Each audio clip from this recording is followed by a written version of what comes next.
Abay, dudurugin nga lang daw ng LA Lakers itong NBA team na ito pagdating sa NBA playoffs ayon sa isang player.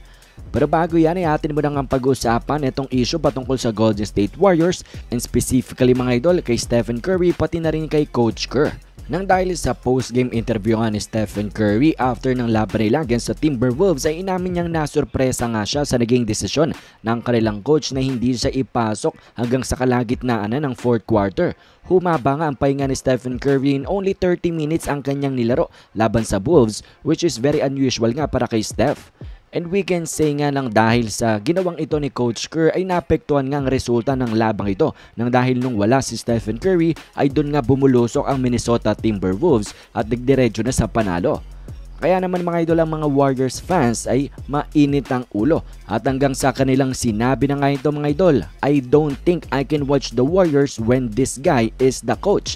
Arrest this guy nga daw, he is a double agent at sinusubukan nga daw isabotahe ang Golden State Warriors at patalsikin na nga daw.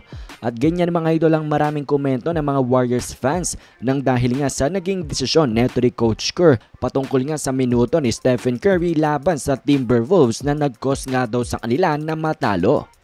At ngayon ay atin ang pag-usapan ng isang former NBA player na sinabing dudurugin nga lang daw ng Lakers itong NBA team na ito pagdating sa playoffs.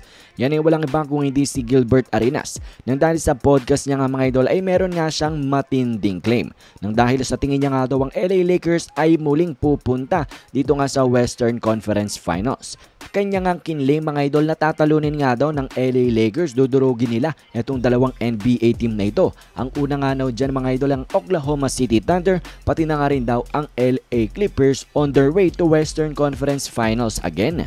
Yan nga ang bold claim neto nga ni Gilbert Arenas patungkol nga dito sa LA Lakers. And I think maintindihan natin kung bakit sinasabi niya na i-smack nga daw, kumbaga dudurugin ng LA Lakers itong Oklahoma City Thunder.